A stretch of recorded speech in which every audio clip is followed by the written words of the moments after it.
Hello, everyone, and welcome to Modcast, episode 46. And joining me today is the usual guest host, Kris. Hello, Kris.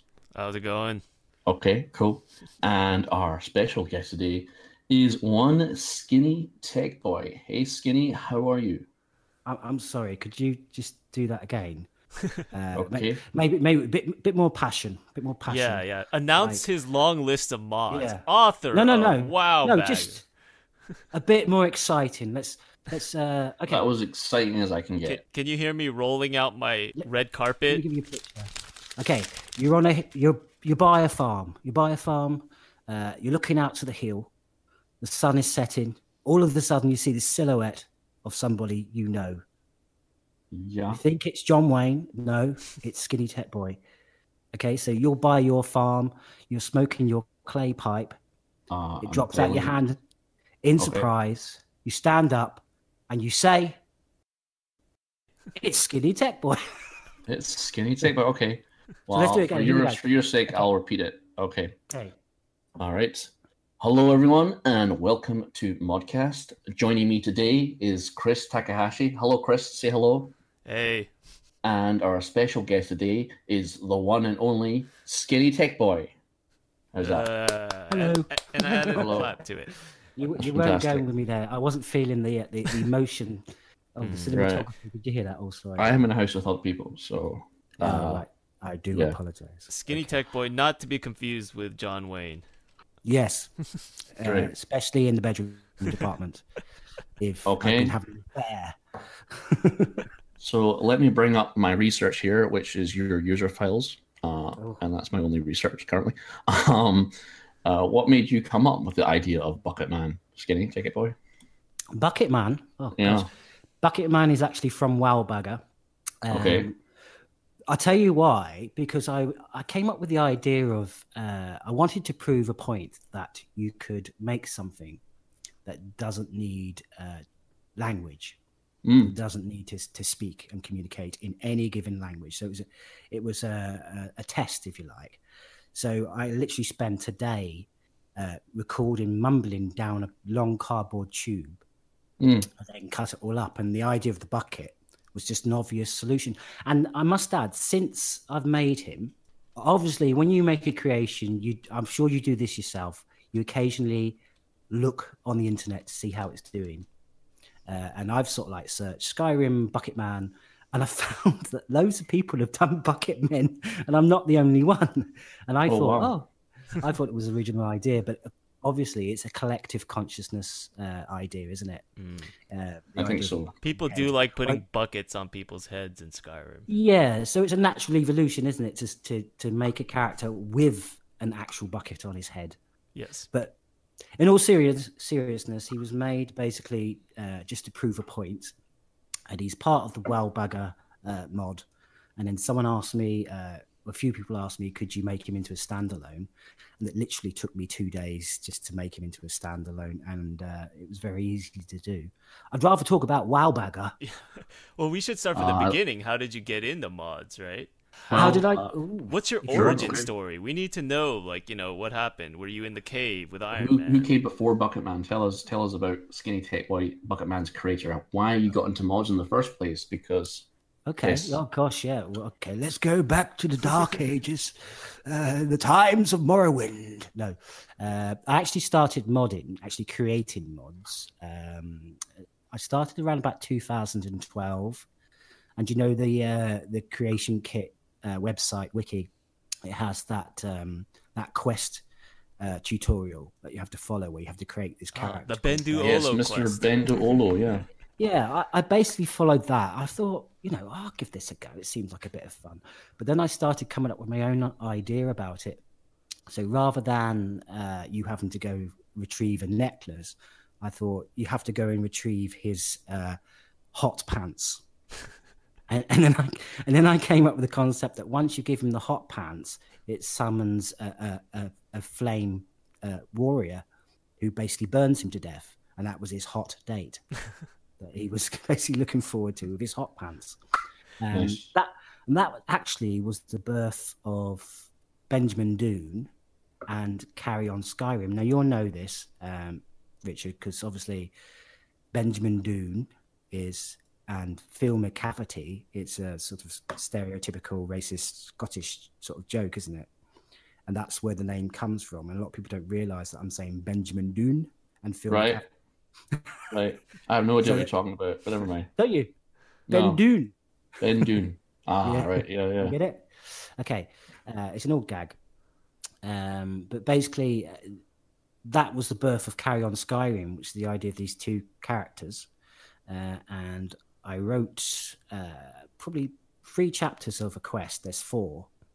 And then when I got to the 4th chapter, I just thought, this is too beyond me. This is like, I have to create a world space, and I've never done anything like that then or since. So I kind of stopped and I went, well, Benjamin Doon's a bit of fun. Maybe I can make him into a follower and distract myself with that. And that's what I did. I plucked him from that quest, which isn't very good. I will probably never finish it. And I made him into a character of his own right. And that's exactly the same story for Marvin and, of course, for Wowbagger. So, that was the birth, Carry On Skyrim, with these 3 characters in there. And then I've been sidetracked with other little projects here and there. But basically, I keep coming back to that source material. Rather like Tolkien, I suppose. Just keep coming back to it and plucking those little ideas and fleshing them out more. So your first 3 Skyrim mods all have the prefix Carry On Skyrim. Are you a fan of that series of films? Oh yeah.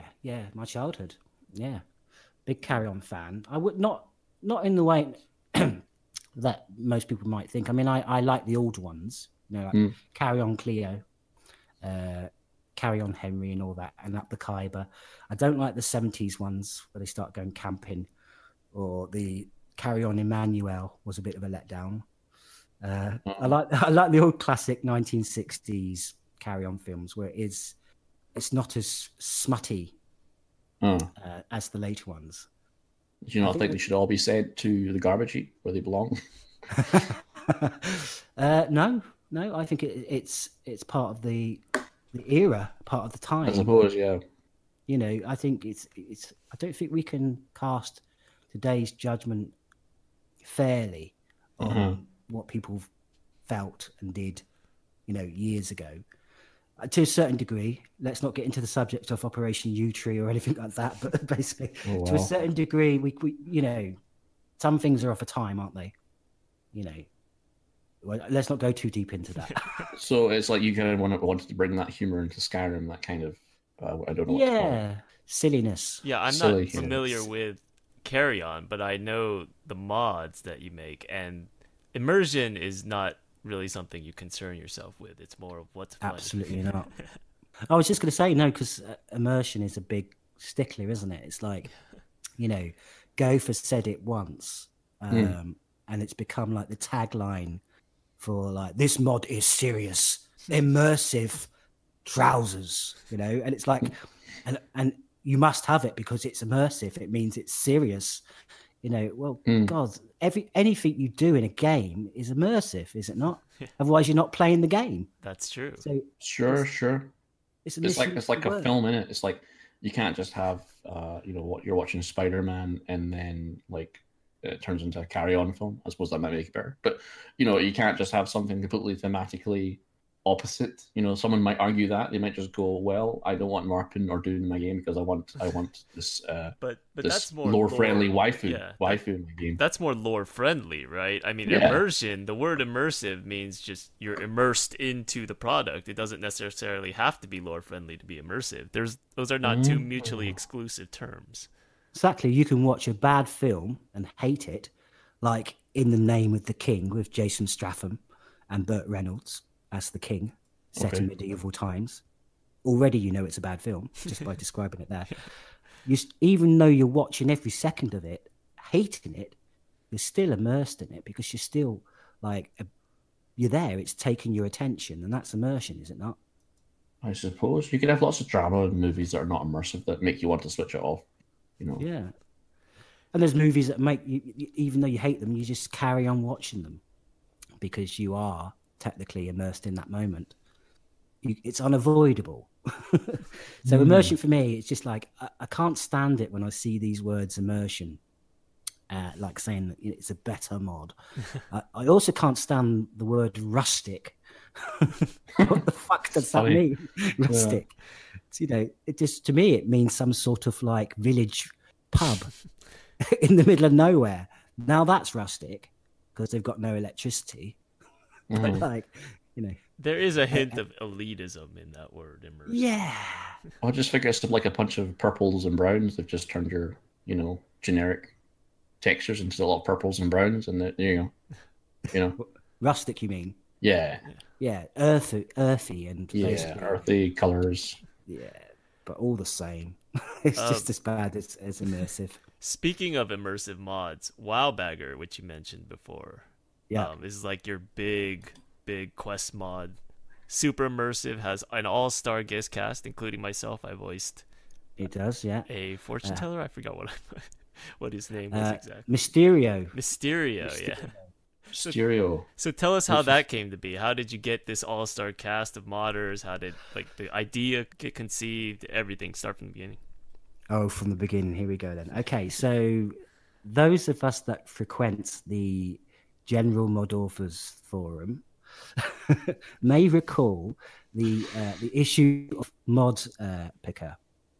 Now, during that time, there was a big argument between Arthmore and Mater with regards to Mater then having Arthmore's mods on his page when Arthmore had said, I don't want them there.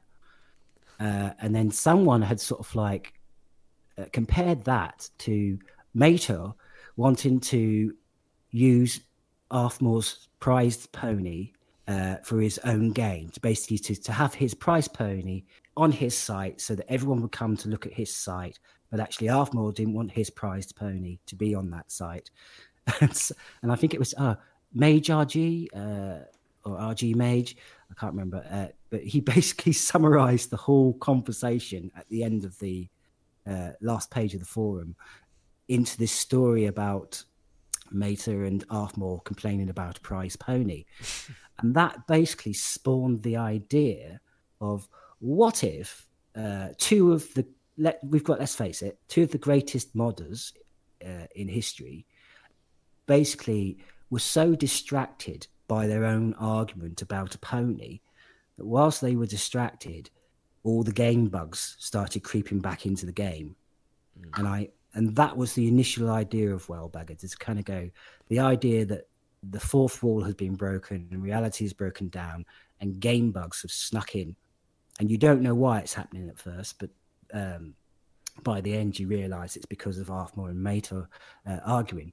So that was the gem of the idea, and I wanted some superheroes. I felt I needed some superheroes, so I literally just turned around to Fade and Signal, Eleanora, and C. Dante. I didn't have the fourth character at that point, and I basically said, "Would you voice this for me?" And I gave them. I said, "I want you to." I said to Fade and Signal for a start. I said, "I want you." I sent them a clip of He-Man. I said, "I want you to talk like He-Man. To be really kind, bravado, like, never mind, user, we shall save the day." That kind of bravado. Yes. He delivered it perfectly. It took. Tongue in cheek, I threw in jokes about his tents and all kinds of stuff like that. But he still read them out, and he was just brilliant. And he was like, "I'll do more if you want. Just let me." No, that's fine, thank you. So I got him, and then I got Eleanora, and with Eleanora I slipped in the dark, nutty flavour of coffee, which I don't think she picked up on the joke that I was basically getting her to say the word nutty. So I got her involved. She was brilliant. And C. Dante, he basically recorded his voice with his mobile phone with his head under a blanket. And I don't think anyone had heard his voice at that point. And he's got a really deep, rich voice. Have you heard it? No, I haven't. Now I'm curious. It's almost like that. The wise horse take a gift from mouth. Is he a Khajiit? Yes, he could be a Khajiit. No, he's got a very deep voice, and I said to him, I said, well, when the ladies hear that, you're going to get a few more fans, I think, and all the boys. So I got them. I wanted to get Some Guy 2000 to make a kind of a big butch character, but he didn't get back to my message till about 6 months later. So that never happened. But he was a bit gutted. He was like, "Oh yeah, I would have done that." And then Gopher and Dark One, I literally just asked them straight out, and they went, "Yeah, sure." And I literally got one line out of Dark One, which again he recorded on his phone, and he's the voice of the immersion has been broken. This game will be uninstalled and deleted. That's all he says. It's all he needs to say. Whereas Gopher, obviously big Hitchhiker's influence. I wrote this whole. I came up with the idea that, you know, like the Vogon ship, the law police would arrive when immersion had broken at the final point, and basically threatened to delete Skyrim. So I wrote this whole speech for Gopher saying immersion has been broken. You know, this game's going to be uninstalled and deleted, and this is why. And I wrote some bits in there, but I must say Gopher actually ran off with it, and all the stuff about immersion, I don't even like the word. That's all him. He wrote that. He basically just went off on a beautiful tangent about immersion and how he hates it. And then there's a bit at the end where he's going, you know, deletion's too good for them, you know, all this kind of stuff. That's all him. He wrote that. Brilliant, you know, really, really kind. So I got that out of the way. I had, you know, by then I had a stellar cast. I then approached Seddon, who I'd done some voice work for him. I said, "Would you do some voice for me?" And he went, "Yeah, okay." So he became the fourth Avenger, if you like, Mod Avenger.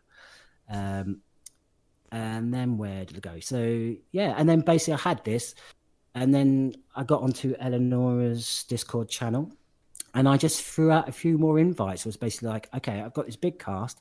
I don't really need any more, but I would like it if maybe the last location is full of mod authors, because I'm basically making a statement that, you know, we're all just people and we can all have fun and take the piss out of ourselves and all that kind of stuff. So that was my premise. It's basically, let's get as many people involved as we can, and it's more like a community feel to it. I mean, that's what I was trying to say. I wasn't trying to take the piss out of people. I just wanted to kind of create this whole world where we're just showing the public that we're just normal people and we can have fun.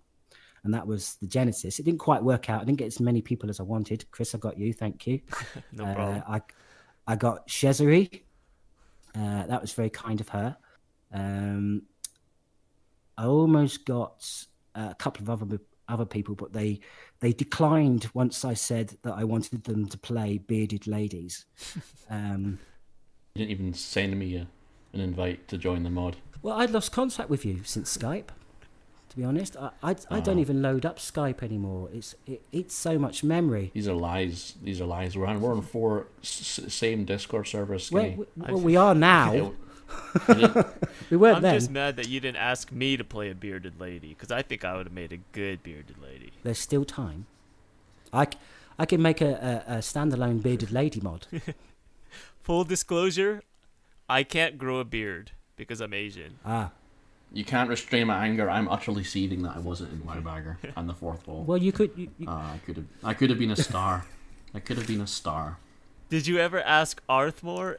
I did ask Arthmore, actually. I was really worried because he's the sort of protagonist at the end. I had to treat it very carefully and make sure that even though I was slightly taking the piss, I wasn't really taking the piss. So, you know, I do make him the hero. He is the hero of the quest. He basically calls forth the Mod Avengers to battle the mighty game bugs. You should have added one last stage where once everything was restored, Arthur would walk around Skyrim putting Oblivion gates in. What I wanted, I basically I liked the idea of him on a bench with Mater at the end going, "That sounds nothing like me." That's what I want. You know, like a cameo of himself. But he just didn't want to know. I showed him some clips, and I made a very big confession to him, which I wrote about 10 paragraphs, and I cut it all down to one, which was just a typical Skinnytecboy cheeky post. I mean, anyone who reads my texts, you know that I'm basically just being cheeky, and I just summarize it into a very silly, cheeky message. So I just played it innocent, like, I've made this, hope you like it. And he was like, I don't know what to make of that. But he's not said anything since, so I hope I haven't offended him. It wasn't not my intention if I have. Mater, on the other hand, I've not spoken to him about it. I'm a little afraid to be honest, because I didn't approach him before I released, so that was probably a bit rude of me not to do that.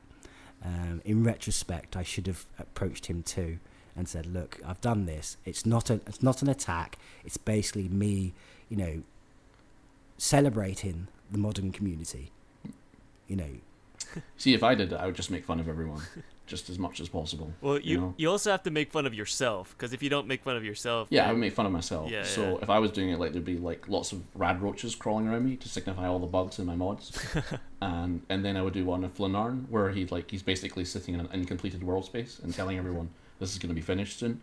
And then I'm going to do Eleonora complaining about Modpicker, but then unable to do anything because Modpicker doesn't use any of her mods. So is that still going, Modpicker?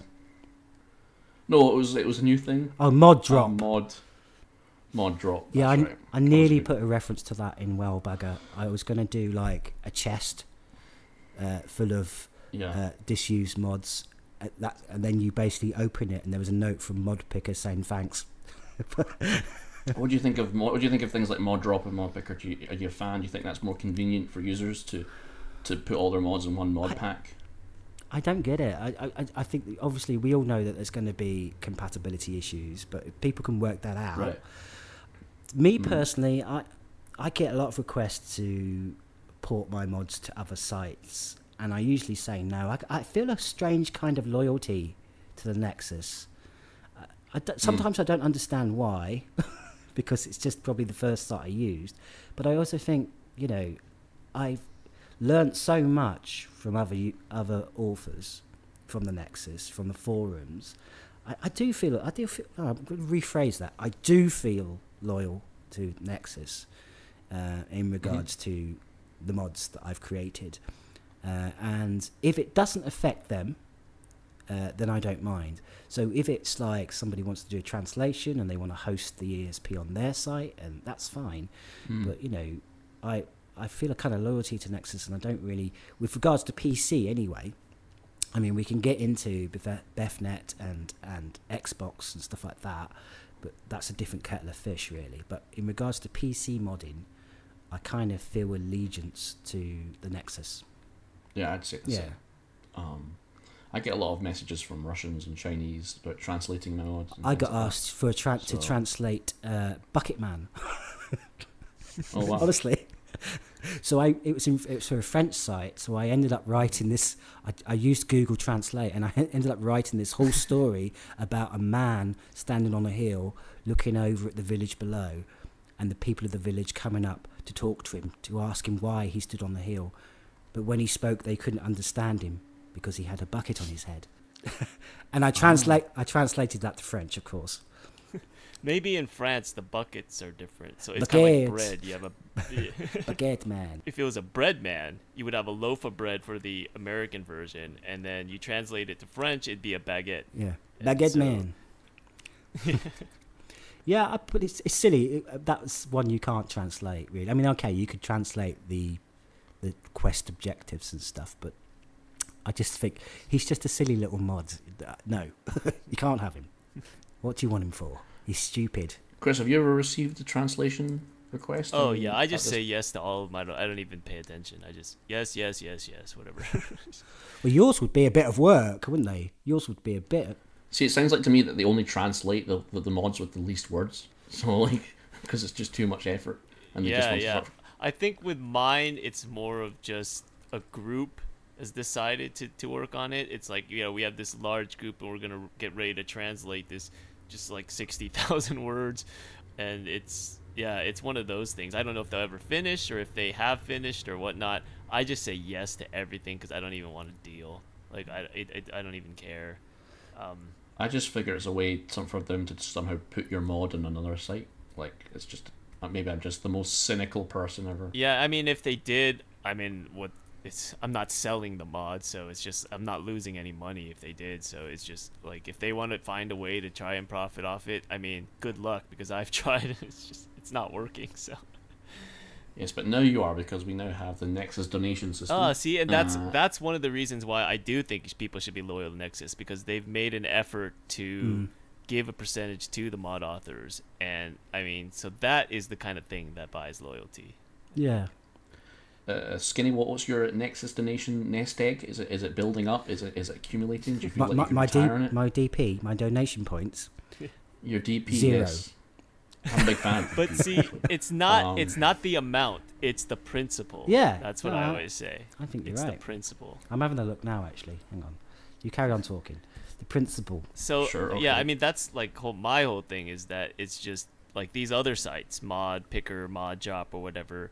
It's just the principle of it, you know. It's just, so that's the thing that I would disagree with, or I would prefer to have Nexus. Plus, like you said, like there's a built-in loyalty in Nexus. None of us would be where we are if it weren't for Nexus. Yeah. Sort of blasting that signal or whatever to all the users. Because like, if I didn't have Nexus and I just made the mod on my own, just put it on my own site or something like that, no one would ever play it. I would have never found all the voice actors I did. So I wouldn't be talking to you guys right now. So there is a bit of built-in loyalty to Nexus because of that. It's not like something where like I really like think about it too much, because usually I'm just lazy. So like when people ask me, I'm just like, yeah. Good luck trying to compete with Nexus. You're probably gonna lose anyway. So it's not like something I really worry about, because I don't really consider other websites to have even like remotely a small chance of challenging Nexus. Yeah, I mean, there's a lot of bile, isn't there? You know, particularly on places like Reddit, where they just say, you know, what's it? It's a toxic whirlwind of what's the word? Oh God, vacuum, is it? Sure. Or echo chamber. That's the one. It's a toxic echo chamber. You know, where the author's rights are weighed above the users, and at the end of the day, you know, it's us who are making stuff, and yes, the users have a part in that they inspire us to do more. In some ways, they might even inspire us to do things better. You know, there is a symbiont bond there, isn't there? You know, between the user and the author. But the fact that people seem to kind of say we're, you know, what's the word? That we're just like these snowflakes, special snowflakes. That's the one I hate when they say that. I'm not a special snowflake. I'm a special person, yes, but not a special snowflake, you know. Oh dear. Yeah, you can't wear hot pants if you're a snowflake. Yeah, I would burn them off in seconds. Where do I find my mod? I always. Look now. Sorry, go on. Where do I find my? Oh no, I'm very excited by the prospect of TP, and yeah, okay, and no, I just generally see the users as a bunch of serfs, really, living on a, and generally, if they misbehave, I will see to them with a sword or the banhammer. I've seen you do that. I don't really get that problem. I'm not that high profile, really. I'm kind of one of those lucky people who've got some very special friends who have a lot more high profile, and a lot of people associate me with them, and they shouldn't really, because, you know, I just get on with people as I get on with them. You know, I've got some people, I'm friends with people who don't like each other, but it doesn't mean that I'm sided to any particular side. I just do what I do because it amuses me, and no other reason. To be fair, that's like the Skyrim drama from yesteryear, where everyone had a Reddit post about them and a drama to boot in the mod forums. Those were the days. I miss them. Yeah. Reddit. I love. No, you were complaining about Reddit, but I love the good Reddit posts. Like, 1,000 upvotes, super drama. I do like that every now and then, but there comes a point where, you know, somebody writes, you know, 10 paragraphs of something about like YouTube user rights and stuff like that, and you just go, oh, that's boring. I don't care. Yeah. I don't care. At first, it was like really exciting mod authors just taking it to YouTubers. I was like, oh, this is good, but then it just they made it really boring. Like, after a while. But the mod author fights, those were the best. They never got old. Yeah. Especially when it became to BethesdaNet and it became like apocalyptic fighting, like it went on news sites and everything like that. Oh, it's amazing. Arthmore against Mator. Go. Yeah. Choose Darren, your weapon. Darren against everyone. Darren. Oh my god. Yeah. You couldn't win because he just called you a retard. He just finds some way to undermine you. With abuse. he sang it. He knew how to cut people down. But even though he's gone from the forums, not in our lives, but gone in from the forums, it's still the same old shit, really. I occasionally look when I'm really bored, like if I'm stuck on a train, I might have a little nose at the forums to see what's going on, see what people are complaining about. But, less so in the last year. I've kind of, detoxed myself from the forums. That is wise. Yeah. That is wise. Well, I've never seen you post there, Chris. Oh, because I avoid those places like the plague. Like, I don't read comments. I don't read forums. I don't read anything. Now, you'll see me on the basketball forums arguing people and stuff like that. But on the mod author forums, it's a little too close to home. So, yeah, I just avoid them at all costs. So yeah. Plus, I have like 3 jobs now, so I barely have time for anything. But it's that's my philosophy. I'm much healthier mentally now that I avoid places like that. Not to mention that we're the elite now, so we can't lower ourselves to that kind of enterprise. Just joking, of course. One thing we didn't talk about is another mod that you have, Skinnytecboy, that is also a podcast. Oh, Archie and Reg. Oh, Archie and Reg. Right. Yes. You have a comedy podcast for those who aren't aware. So we're like podcast cousins. I mean, yeah. Yours is actually a show though, and it's much more entertaining than ours. so why don't you talk about how that came about? Yeah. Okay. Well, for those that don't know, I work in production arts industry. So I do lighting and sound and theatre and that kind of stuff. Hence the tech in my name. The skinny part is no longer true, neither is the boy part, but the tech part still holds true. Large tech man. Yeah. Is your new name. I was going to say fat tech bloke or something like that. Oh, okay. I was going to be kind. Yeah. Skinny tech, I have to tell you, before I start, let me just tell people where Skinnytecboy comes from. It's actually a name that was given to me by an old thespian, very elderly gentleman, who's, back in the early 90s when I used to tip up to do these gigs and stuff. Here comes Skinnytecboy, he'd say. And it was basically, it was a brilliant moment. And that name just kind of stuck because my surname is Skinner, you see. It's Skinner. The boy used to be true. It's not anymore. Probably to him I was a boy, if you know what I mean. He liked the boys. So that's where the name come from. So what I was going to say, I was going to talk about Archie and Reg. So I work in theatre industry, in education actually, and I work with some very brilliant actors and directors. One particular one is a chap called Paul Carmichael, who I like to call Sir Paul Carmichael. And he is this brilliant Shakespearean director. He's got this beautiful deep voice. You've heard it now, Chris, haven't you? He's the deep one, yes, obviously. He's a beautiful deep voice like that. Very stunning. Yeah. Very. But it's the only voice he does. But if you want his voice, he's available for hire. But basically, we both of us banter all the time at work, and we have this kind of rapport where we can just go off on little abstract tangents about things. And for ages we kept on saying, well, let's do something, let's record something.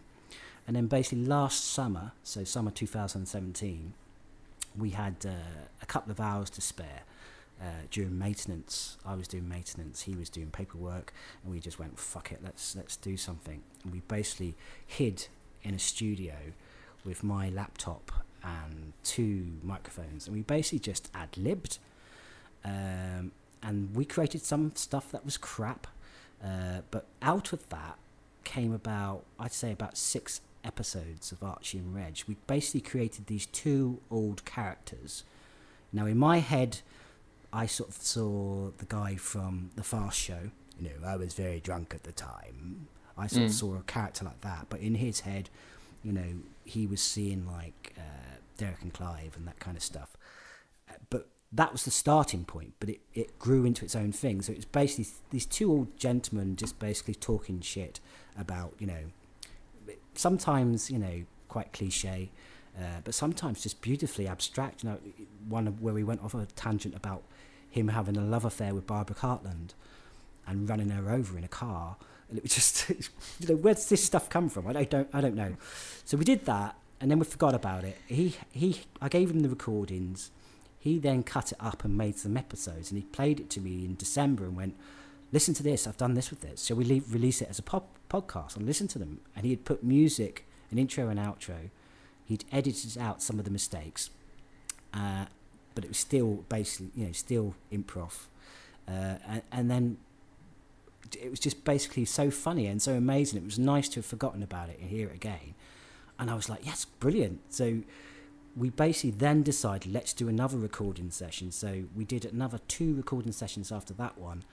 And we had about 25 episodes at that point. And then we started releasing them in December. And then we did another 2 recording sessions post that.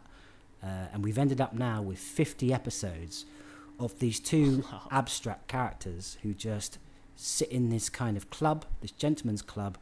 They talk about whatever comes to our minds. That, you know, they're not restricted by age. Well, they're restricted by age, but not by era. Like, you know, they could be, you know, young men in World War II, or they could be in a public school in the 1960s. It doesn't really matter. What matters is the fact that it's just a beautiful tangent where we can mix in current affairs with stupid affairs and just talk. It's Richard moving his furniture around. What? I'm not even lighting up. So what's that noise? I don't know. Like somebody moving a table.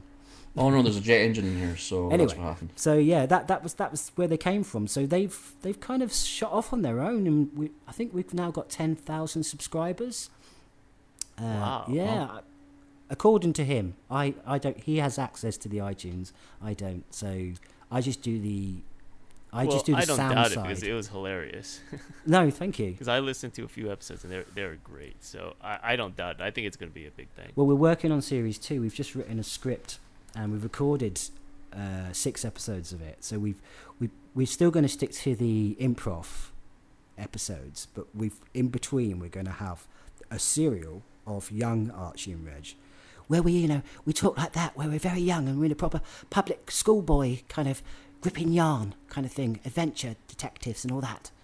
And we've basically gone off this tangent of these 2 boys who inadvertently unravel the crime of Fu Manchu and the gentleman who liked to wear leather a lot, and these things called the jizz fishes that make you dandy.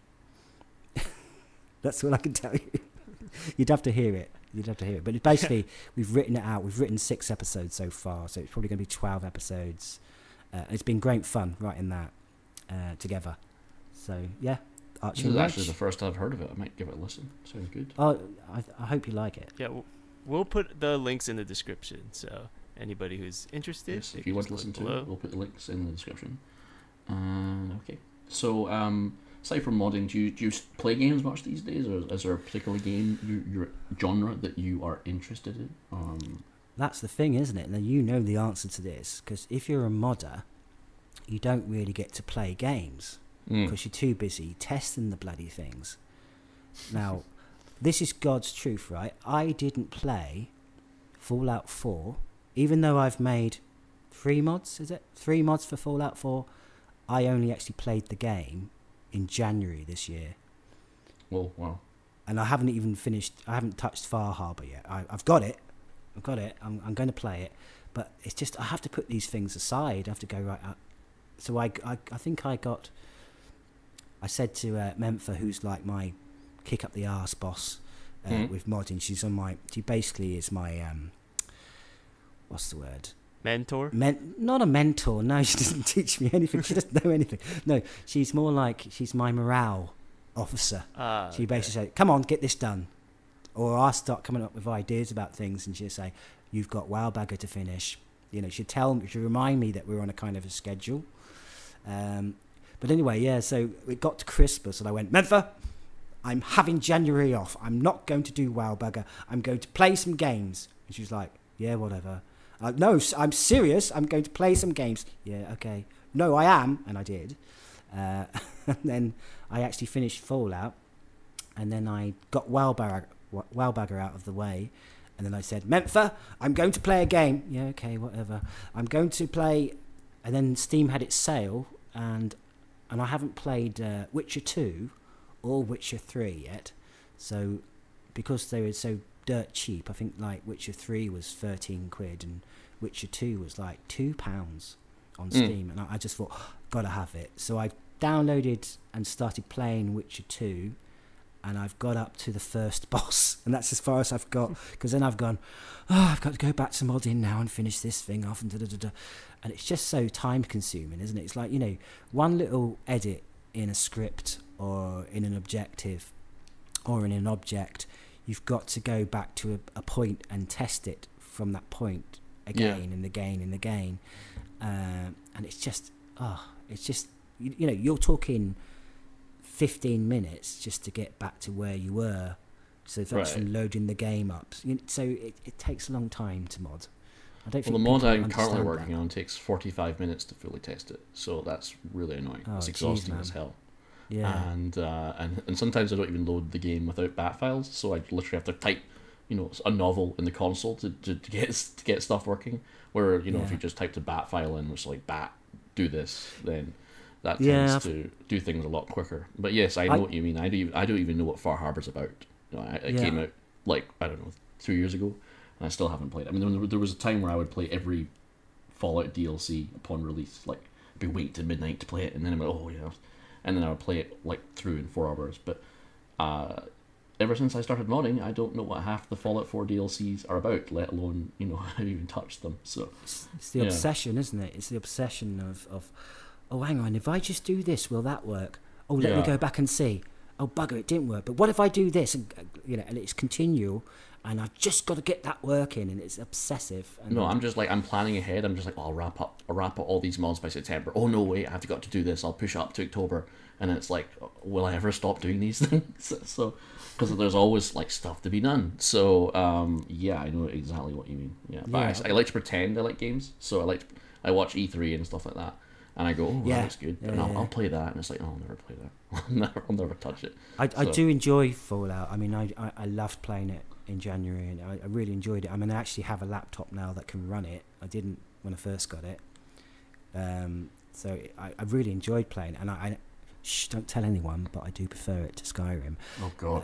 For playing, I think I love Skyrim. And I'm loyal to Skyrim, and I know my way around Skyrim so much. I don't know my way around Fallout at all, and I think that's why I've got an urge to play it. But at the moment, I'm still modding for Skyrim, so I'm in the world of Skyrim whether I like it or not. So, but I just, you know, the other day I was playing Skyrim and I looked at the sky line in the game, and I was just like, oh, that's really pretty. And I'd never actually noticed how good the sky was, you know. I know exactly what you're like. You just sort of take a moment just to look. Oh, this game's actually quite good. Like, you know, where in reality, you know, you've just been modding it so much that you've not seen the wood for the trees. Yes. Exactly.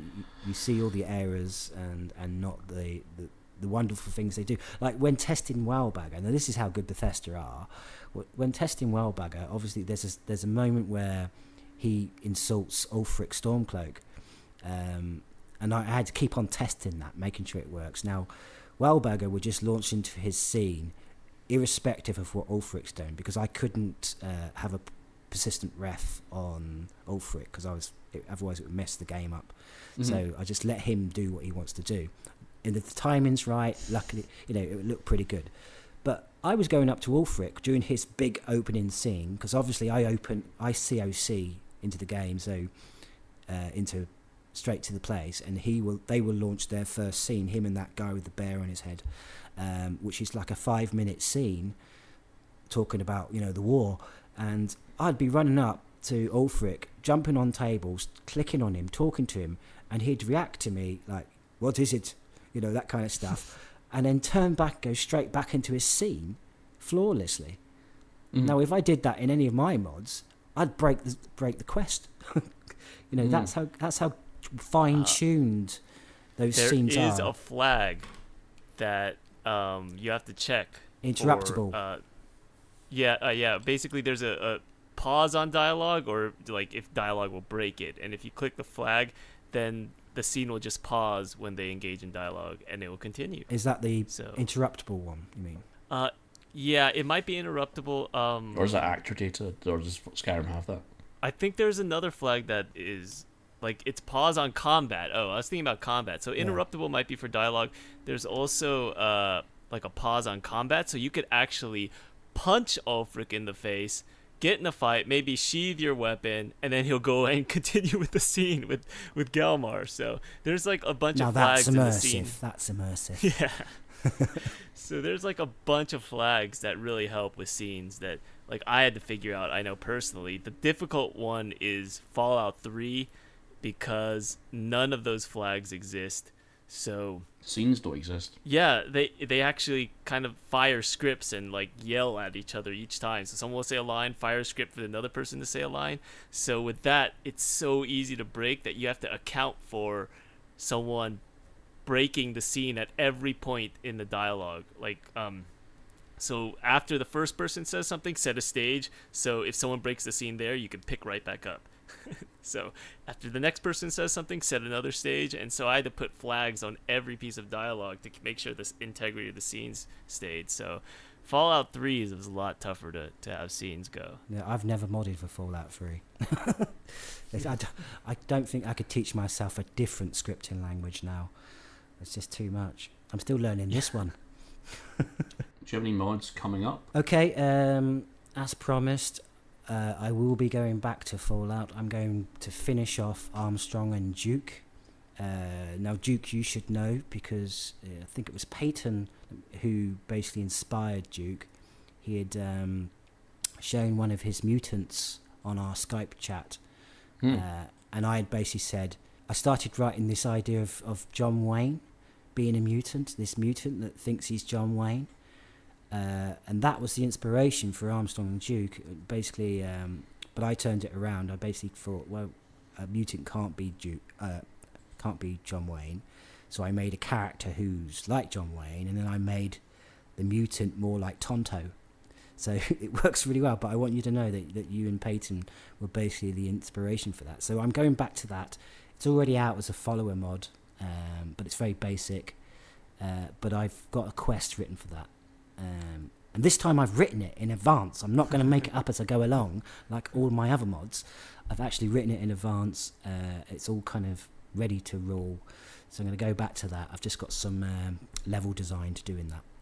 If anybody wants to volunteer to help, please give me a buzz on my Discord. I'm terrible at level design. But yeah, I'm going back to that. That's me. So maybe that will be out. You never know. It might be out this year or early next year. Oh, nice. Breaking news. That was Sheriff, by the way. That was like for Fallout Lone Star all those years ago. Yeah. Yeah. All right. Well, Skinny, thanks for coming on. We'll have those links to his podcast and his mod page in the description below. And thanks for joining us. Okay. Thank you very much.